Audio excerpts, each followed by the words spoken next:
connecting Central Texas. This is Good Morning Texas.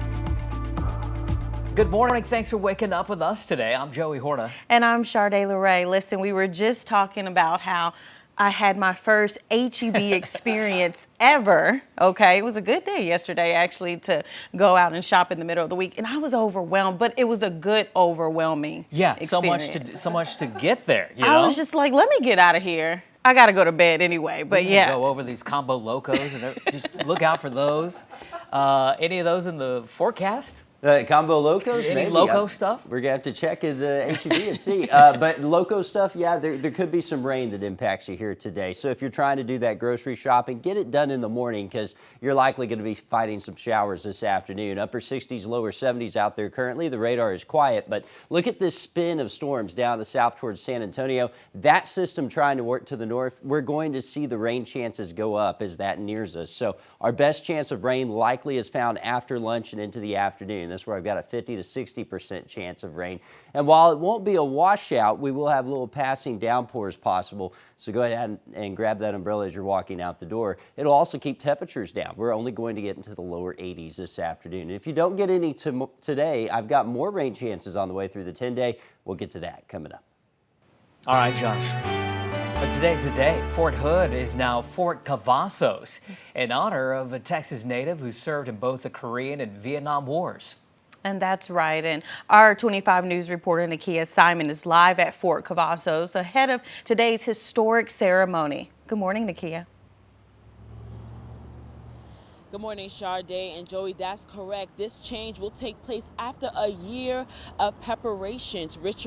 General Richard Edward Cavazos was commissioned into the Army in 1951 and became the first Hispanic four-star general of the U.S. Army Forces Command. He served for 33 years. Now, Fort Hood's name was established in 1942, so the redesignation has raised numerous questions and concerns about sign modifications, birth certificate updates, and mail delivery. TxDOT is working to change about 31 signs along I-14 and other state-owned roads. Former Fort Hood veteran Stephen Rosler shares the change will get some time to get used to, but a positive redesignation for the Central Texas community. No, it is a mixed emotions though too, because I deployed with many of men, that lost their lives, and Fort Hood has that remembrance of that. But just like everything in life, things change, and some change for the better, some change for the worse. But if you look at it as a positive outlook and move a step forward, there's you just got to look at it positively. The redesignation ceremony is today at 9 a.m. As you can see, the sign is covered until then. It will be located at the 3rd Armed Corps headquarters. Their official website has now been changed to FortCavazosMediaCenter.com. The public is invited to watch this ceremony on our Facebook page and our website at KXXV.com. Reported in Fort Cavazos, Nakia Simon, 25 News. All right, thank you, Nakia. Well, General Richard Cavazos was the Army's first Hispanic four-star general. He received the Distinguished Service Cross twice for his extraordinary heroism in both the Korean and Vietnam Wars. Now, Cavazos was also a former commander of the 3 Corps, and he passed away in 2017. New developments now in that deadly mass shooting at a mall in North Texas. Investigators are looking into domestic terrorism as a possible motive. In a surprise move now, a Texas House Committee approving legislation to raise the minimum age for buying certain semi-automatic rifles. Morgan Norwood has the latest.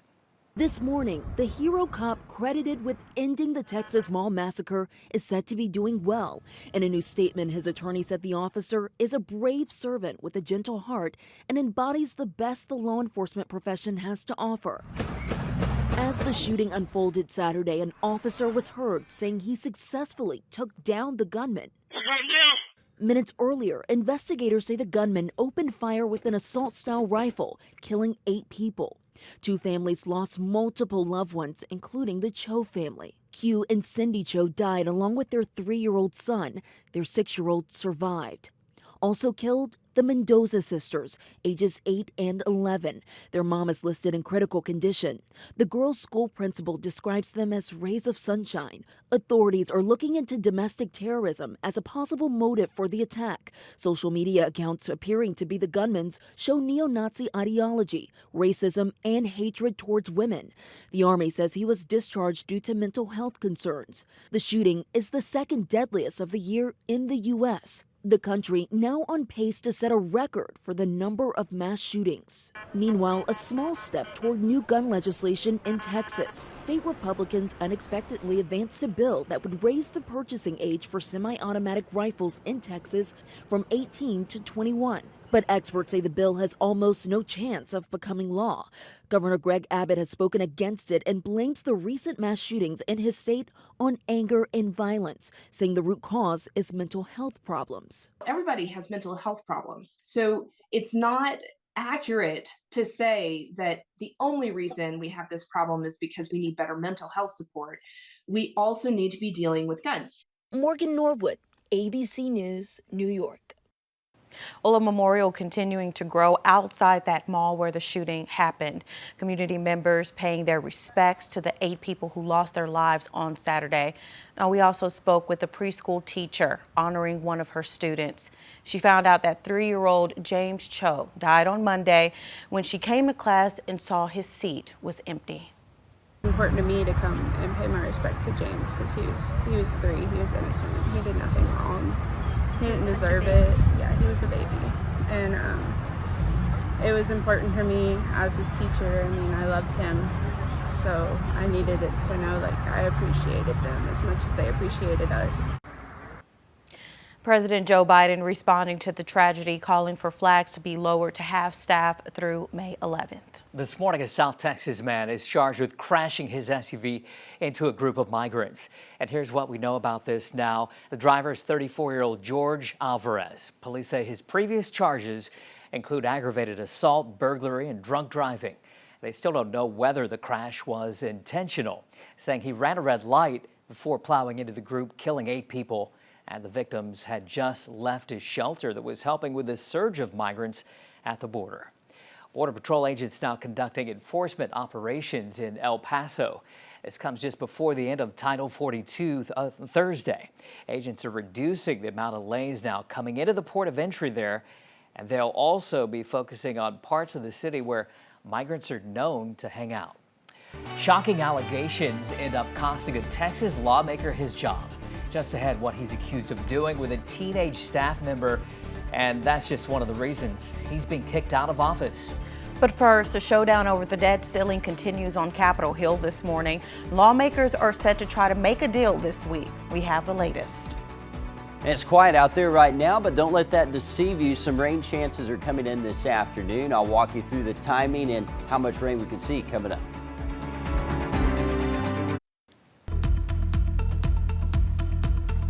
Hey, I'm ready. I'm always ready for rain. You know, I'm like doing rain dances and stuff, hoping. Because why? You rather it rain than water your grass? Absolutely. Yeah. I think I've had to only turn the sprinklers on like twice this whole year, you guys, which is a big deal. Yeah. I mean, that wouldn't have been the case a year ago No. or even a year before that. Or you know what? We'll just keep pretending that. Hey, yeah, the rain chances are going to be higher today. Now, not everyone's going to see it, but we will have a pretty good chance at a good portion of Central Texas seeing some. So grab the umbrella as you're walking out the door today. It may not feel like it out there right now. Everything's quiet, upper 60s, plenty humid. That is the moisture that's going to be feeding into these showers later on this afternoon. You're waking up to 68 right now in Waco and in Killeen, 71 currently in Temple. Now, the radar is quiet here locally. I want to take you down the south. You see this swirling mass of storms here? This is actually what we call a mesoscale convective vortex, and that's basically what it means, is a swirling mass of storms. But when these move up into your area, they can trigger more thunderstorms later on in the afternoon. So as this pivots up towards us, we will see an increase in rain chances going through the rest of the day. So while it's quiet right now, those rain chances come up probably after around lunchtime. That's when we'll see that best chance of storms. And while these won't be a washout, won't be a constant rain, we will see some scattered downpours likely going around that, and that will lead to that pretty good chance of rain later on this afternoon. Let me walk you through time on Future Track, show you what this looks like. And know that models have been struggling, but FutureTrack finally getting a good grasp on this, I believe, here as we're going through the afternoon. There's those showers starting to build up to our south. Watch what happens as we go into the afternoon. They'll spread northward. We'll likely see scattered downpours within this, but notice some areas may still miss out. Just like yesterday, there were areas that got rain and areas that didn't. Where it does rain, it's going to rain rather hard, some heavy rain possible with that, those downpours moving through. And then as we go into sunset, we lose a lot of the energy with it. Those rain chances go back to wherever that low is tracking. Then we get into tomorrow, and this is starting to flare up more showers and thunderstorms for the morning. It all comes down to where that tracks. Once it tracks east of us, the rain chances go away. So it looks like the next couple of days could have pretty good rain chances, and then we'll likely get a little bit of a lull as we round out the week before another chance comes in for the weekend. So 81 today, I'm putting it at about a 50% chance of storms, 40% chance on Wednesday, 30% chance on Thursday. And look at the rain chances coming back up for Mother's Day weekend. We're going to have to watch that closely. All righty, thank you, Josh. Well, another case involving former President Donald Trump in court. The accusations he's facing and what could come next. It's 6:13, and this is Good Morning Texas.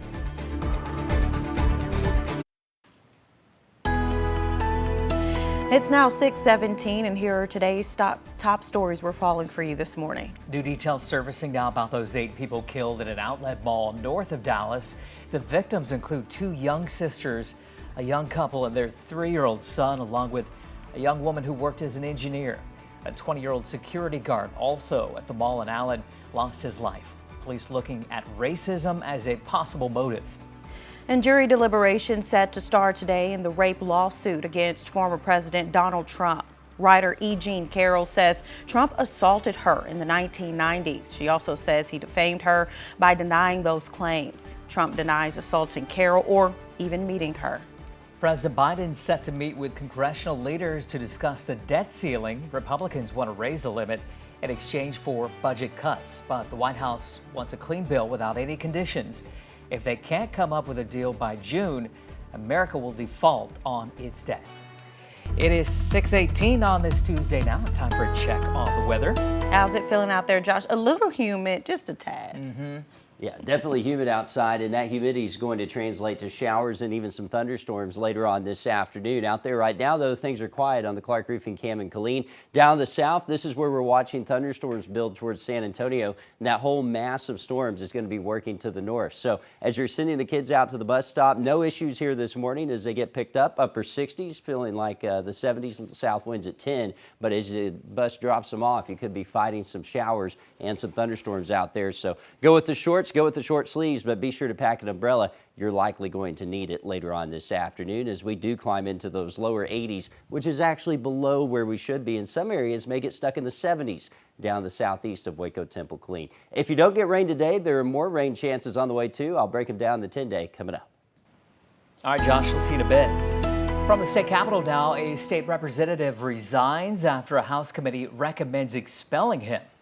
It comes ahead of a hearing and vote that would have determined his fate. Now, a committee report found Slayton had sex with a 19-year-old staff member and gave her alcohol. Then he tried to cover up the incident and hinder that investigation.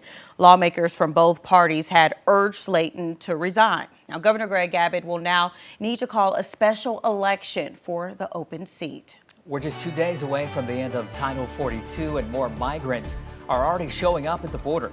We'll let you know how Texas is bracing for that surge when we come back. It's now 6:20.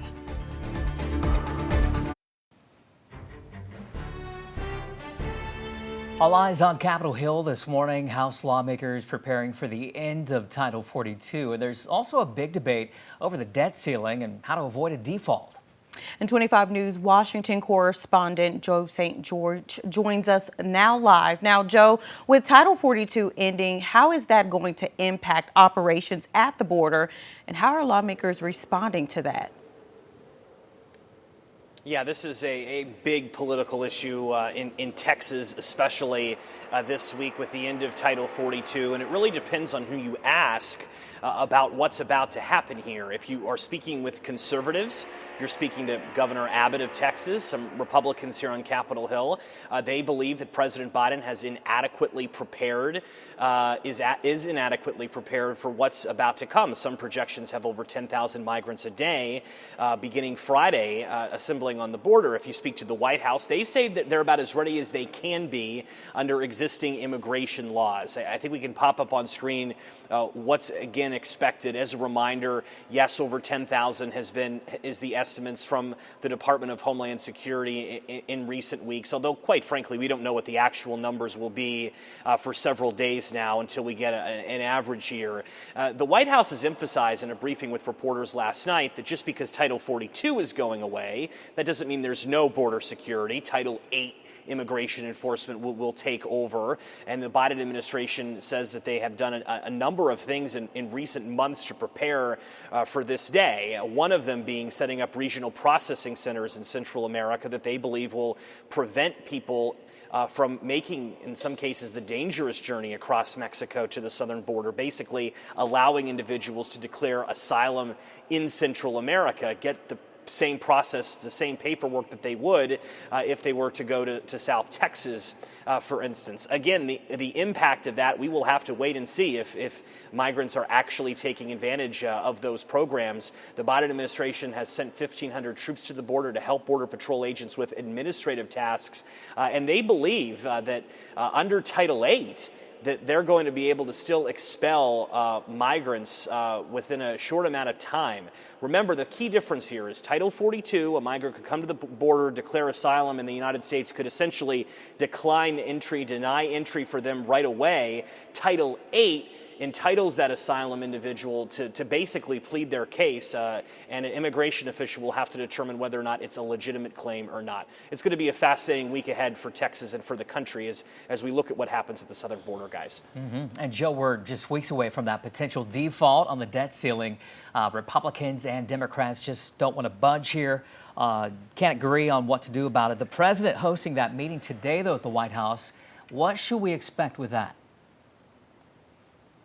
Interesting timing of the meeting, 4 o'clock Eastern time, 3 o'clock Central time. That means we won't really know what happens in the meeting until after the markets close. Remember, the markets are going to be watching this very, very closely as we get closer to a possible default date. That's likely the first big impact of a possible default that we're going to see in the country, perhaps a decline on Wall Street. The less confident investors have, the more likelihood that a sell-off could be underway. Let's remind you what's happening here. In the room, again on the screen, we can show with you the individuals who will be in the meeting today. The key players in today's meeting will be President Biden, Speaker of the House Kevin McCarthy. My sources here on Capitol Hill say if a deal is going to be brokered, it's most likely going to be brokered between those two individuals. The Secretary of the Treasury has said the U.S. would default for the first time in history by early June unless Congress acts, perhaps as early as June 1st. Republicans believe their position isn't entirely unreasonable. They believe that responsible spending cuts should happen in exchange for raising the debt limit. Democrats couldn't disagree more. They believe that a clean debt limit should take place, the economy shouldn't be put at risk, and then negotiations could occur. So we'll be staying on top of this very much over the course of the coming days and weeks. After all, this could impact all of us dramatically. All right, Joe St. George live from Capitol Hill. Thanks for that this morning. A lot going on there today. Maybe for us, a little rain. Wouldn't that be nice? Yeah. I'm not a fan of the rain, but we're in a drought, guys. We need it. Yeah, we need it. We need it, and we'll likely get some here later on today. Things are quiet out there right now, so no issues as you're heading off on that morning commute. But these showers, thunderstorms down between San Antonio and Corpus, those will be working north, and that'll bring our rain chances up going through your Tuesday. So we'll get into the mid-70s by 10 o'clock, upper 70s by noon, and that's when I think we'll see these rain chances really start to pick up from about lunchtime on into the afternoon. And while it won't rain everywhere and it won't rain all day, many of us will be under the gun for at least some brief heavy rainfall from some of these that'll build through. You can see this on Future Track. Here we are at 2 o'clock. Those showers, thunderstorms lifting up. And again, where it does rain, it could rain hard. Where it doesn't, it may not rain at all. So it's not a slam dunk, but at least the highest rain chance we've seen here through this week. And we'll keep the rain chances in overnight into tomorrow, depending on the track of that little area of storms that we'll be building on in. So we'll have to watch that very closely. Meanwhile, we'll see a little bit of a lull Thursday into Friday. More storm chances working in this weekend, though. Need to watch that for Mother's Day closely. All right, got it. It's up here. Don't want to mess up Mother's Day plans. Right, at all. We're coming back in a moment. It is now 6:29. As you head out the door, we'll be right back. Connecting Central Texas. This is Good Morning Texas. Good morning. It's 6:32. I'm Joey Horta. And I'm Sharday LeRae. Thank you so much for waking up with us. Listen, Joey, I missed that you said you do a rain dance. I would love to see that rain dance. man. Josh. I'm going to show you later. Okay. Looking We have to forward hold him to to it. that. What's going on, Josh? Yeah, we're tracking the potential for rain today, so Joey will have to get out there and do that here before this happens. Make sure we get the rain moving through here. You can see that things are quiet out there right now in the Clark Roofing Cam and Harker Heights, but to our south, showers, thunderstorms ongoing near San Antonio. There is a little spin in the atmosphere there, and that is going to be tracking up towards us here as we go through the day, which will raise our rain chances from about lunchtime on. So the morning will be the quiet time. If you need to go grocery shopping, anything like that, get it done in the morning. By afternoon, we're tracking more of those widespread showers, and some of them could be producing some heavy rains, gusty winds, and some lightning. So we'll be watching that closely. I'm tracking more rain chances in the 10-day as well. We'll have that 10-day coming up. Josh, see you in a bit. Today is the day. Fort Hood is now Fort Cavazos in honor of a Texas native who served in both the Korean and Vietnam Wars. And 25 News reporter Nakia Simon is live at Fort Cavazos ahead of today's historic ceremony. Good morning, Nakia. Good morning, Joey and Sharday. This will take place after a year of preparations. General Richard Edward Cavazos was commissioned into the Army in 1951 and became the first Hispanic four-star general of the U.S. Army Forces Command. He served for 33 years. Now, Fort Hood's name was established in 1942, so the redesignation has raised numerous questions and concerns about sign modifications, birth certificate updates, and mail delivery. TxDOT is working to change about 31 signs along I-14 and other state-owned roads. Former Fort Hood veteran Stephen Rosler shares the change will get some time to get used to, but a positive redesignation for the Central Texas community. You know, it is a mixed emotions though too, because I deployed with many of men, you know, that lost their lives, and you know, Fort Hood has that remembrance of that. But just like everything in life, things change, and you know, some change for the better, some change for the worse. But you know, if you look at it as a positive outlook and move a step forward, you know, there's you just got to look at it positively. The redesignation ceremony is today at 9 a.m. It will be located at the 3rd Armed Corps headquarters. Their official website has now changed to FortCavazosMediaCenter.com. The public is invited to view online. You could check out the ceremony today on our Facebook page or on our website at KXXV.com. Reporting in Fort Cavazos, Nakia Simon, 25 News. All righty, thank you, Nakia. And here's a little history lesson, like Nakia said. General Richard Cavazos was the Army's first Hispanic four-star general. Now, he received the Distinguished Service Cross twice for his extraordinary heroism in both the Korean and Vietnam Wars. Now, Cavazos was also a former commander of the Three Corps, and he passed away in 2017.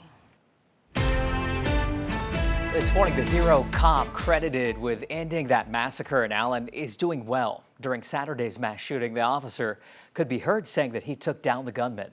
Police say the suspect opened fire with an assault-style rifle, killing 8 people. 2 families lost multiple loved ones. This young couple, Q and Cindy Cho, died alongside their 3-year-old son.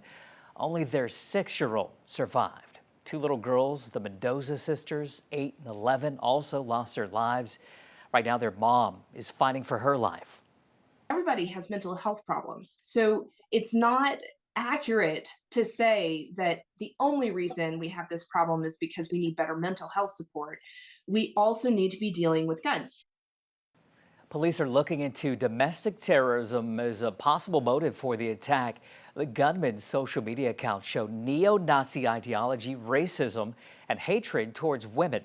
The Army says that he was discharged over mental health concerns.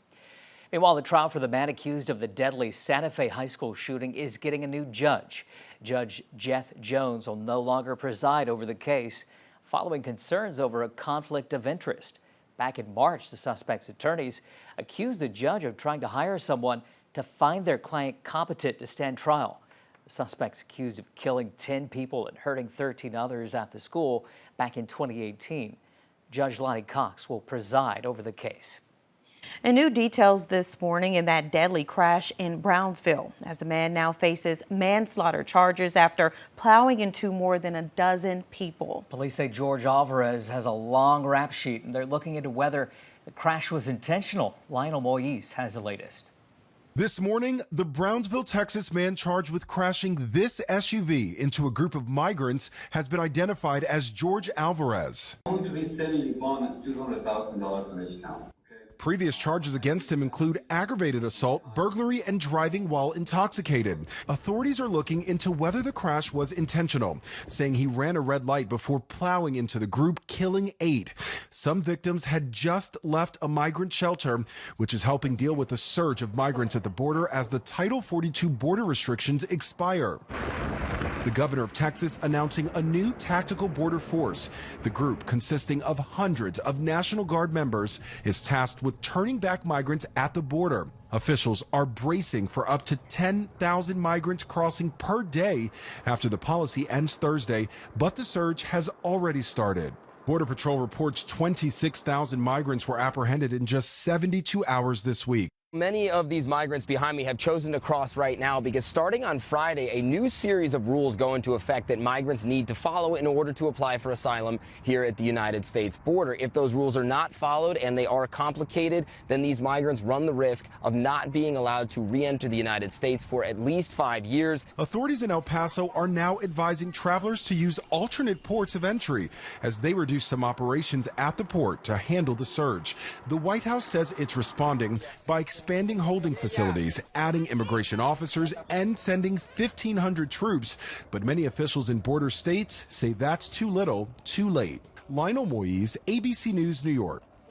A Texas lawmaker gets kicked out of office. In 5 minutes here, the scandal forcing Brian Slayton's colleagues to ban him from the Capitol. But first, state lawmakers taking action following the latest mass shooting in North Texas. The bill now heading to the House floor.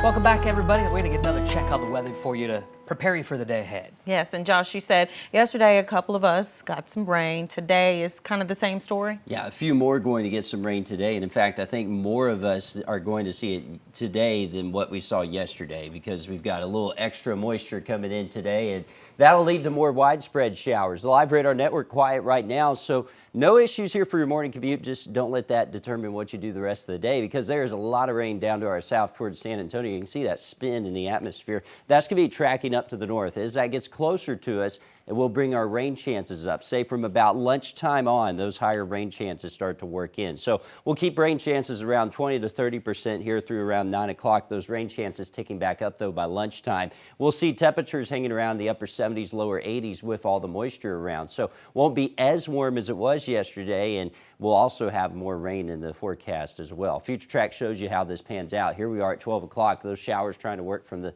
south to the north. I think Future Track running a little slower, but as they do come in, we'll have that area of rain work in from the south to the north. And again, while it won't encompass all of central Texas, you can tell there's a higher coverage than what we saw yesterday. And within it, we could have some heavier batches as well. So don't be surprised if we see a little bit of street flooding. If you get under one of these showers, they can produce some pretty heavy rain out of them. And then we're going to have to watch and see where that spin goes overnight. If it hangs around, we'll keep rain chances overnight into the morning. Future Track wants to flare up some more during the morning, and that also, too, could have some heavy rain. So we'll be watching that closely and keeping those rain chances through Wednesday as well. Once that gets out of here, though, our rain chances go down. So I think Thursday, Friday, we'll likely see a little bit of a lull. Where the heaviest rain tracks, we could see subtotals getting close up to 4 inches. I think most of us, as a general rule, probably around 1/2 inch to 1.5 inches, but could see some higher amounts where those rain showers move over the same spots over and over. So we'll have to watch that closely here going through the day. Could see some flooding out of that. This quiets down a little bit Thursday and Friday. We bring in more rain chances, though, heading towards Mother's Day. Saturday and Sunday looking to have higher rain chances as well. Well, the issue of guns coming to the forefront at the state capitol this morning. In a surprise move, a House panel approves a bill raising the age to buy semi-automatic rifles. This comes just 2 days after the massacre at Allen and just hours before a deadline before the bills could be voted out of committee, with 2 Republicans joining Democrats to send the bill to the House floor. Police say the suspect legally owned several guns, including the rifle used in the attack. He bought most of those from private sellers, which doesn't require a background check here in Texas. A state representative resigns after a House committee recommends expelling him. Now it comes ahead of a hearing and vote that would have determined his fate. A committee report found Brian Slayton had sex with a 19-year-old staff member and gave her alcohol. Then he tried to cover up the incident and hinder the investigation. Lawmakers from both parties had urged Slayton to resign. Now, Governor Greg Abbott will now need to call a special election for that open seat. Well, there's a new warning out there about thieves targeting 2 popular cars. In 2 minutes, the alarming trend making these cars so easy to steal and how to protect yourself. It's 6:45. We'll be right back.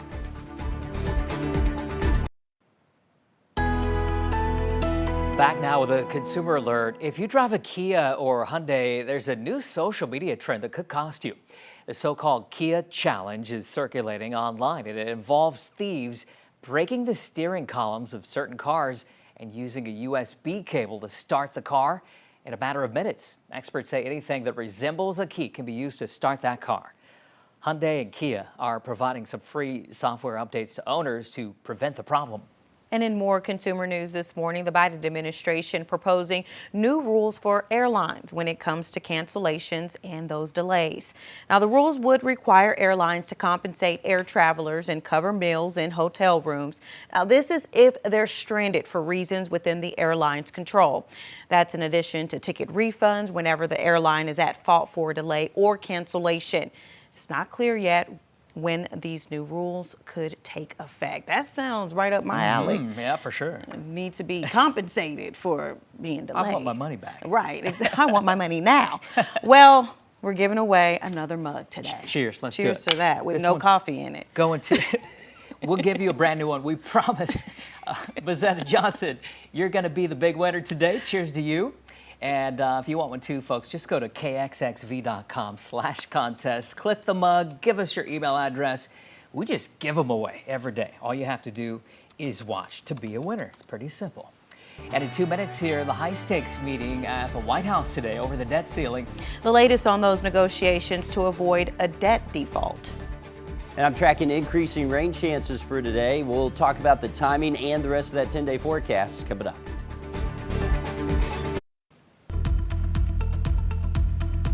6:50 your time now. Time for a check on the weather. We're getting a little rain, and thanks to Joey's rain dance. I've been dancing, man. It works. Yeah, we are looking at the chance of rain going up here today. Although you can't tell outside right now, there are some gray clouds, but no showers out there across central Texas currently. Meanwhile, to our south, a lot of thunderstorms south of San Antonio. That whole area is moving to the north, so our rain chances will be going up. I think after around 11 to 12 o'clock is when we'll see those rain chances really start to ramp up here. And going through the afternoon, we'll keep the rain chances around. It won't rain the whole afternoon, but when it does rain, it could rain hard, it could rain quickly, and you could have a little bit of street flooding, some lightning, and some gusty winds. So it'll be important to have that umbrella and be careful on the roadways today. We've got more rain chances on the way, too. I'll break it down the 10-day coming up.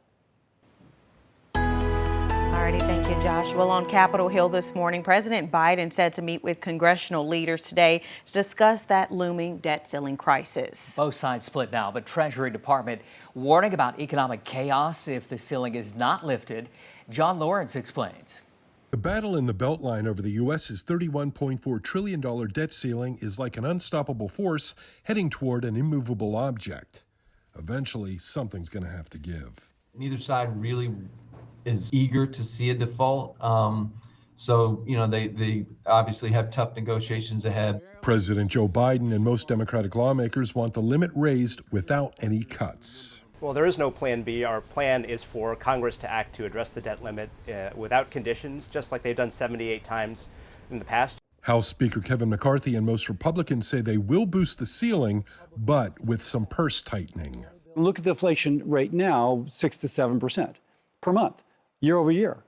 This is just emptying out people's pockets. Biden, McCarthy, House Democratic leader Hakeem Jeffries, and Senators Chuck Schumer and Mitch McConnell are discussing the matter Tuesday.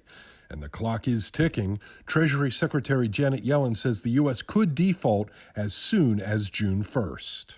I think in the end, if we're coming to the deadline and they're still at an impasse, my guess is that they'll find a way to extend the time limit and give themselves more time to talk.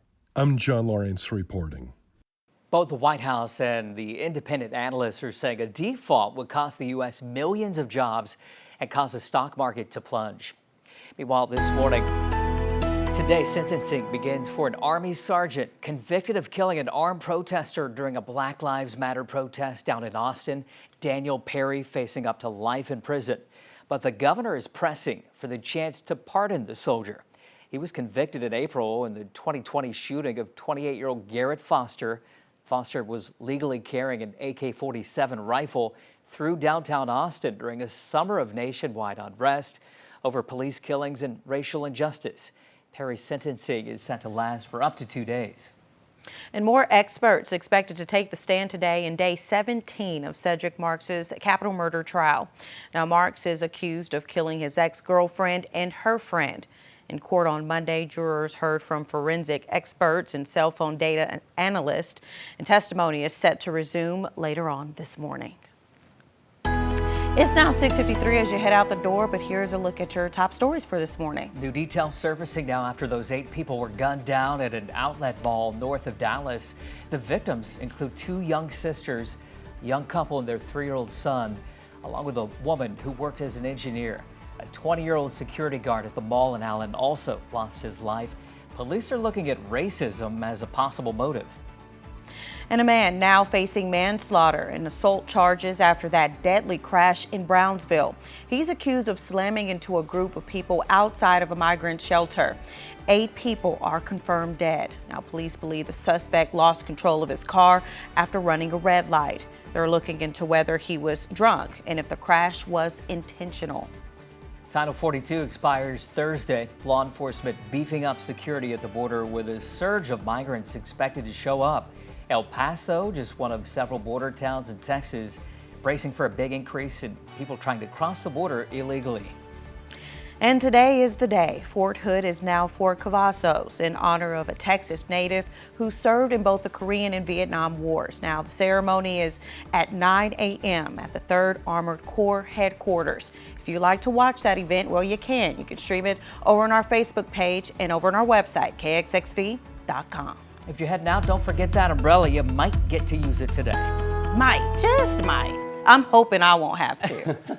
I think many of us will end up using it today with these showers that'll build in here by the middle of the day. Now, rain chances will remain low for the first part of the day. It's that second part, so from about lunchtime on, that we'll see the better chance of rain. And at times, some heavy rains, some gusty winds, even some lightning with it as well. Future Track shows you that we're quiet now. Here come those showers, though, as we get into the middle of the day into the afternoon. I think Future Track lagging just a bit, but as they move in, notice the darker reds. This could produce some heavy rain and also some gusty winds as it comes in. It'll try to spread north here as we go through the afternoon, and we'll keep those rain chances in place during the day. May see them linger into tonight, depending on the track of that, and that means we could have multiple rounds of some heavier rain. So we'll have to watch for street flooding. Keep that in mind as you're walking out the door, as you're driving home tonight and as you're walking out the door tomorrow. We'll keep rain chances around all the way through Mother's Day. That's when I think we'll get another surge of moisture, and then behind that, we'll finally start to dry down a bit, or dry off a bit rather, down into the upper 70s and lower 80s there by Tuesday and Wednesday. All right, shout out to Mom. Absolutely. Yes. Hey, Mom. Hey, Mama. Hi, Mom. Thanks for waking up with us. GMA is next. And hope you have a wonderful day and stay dry.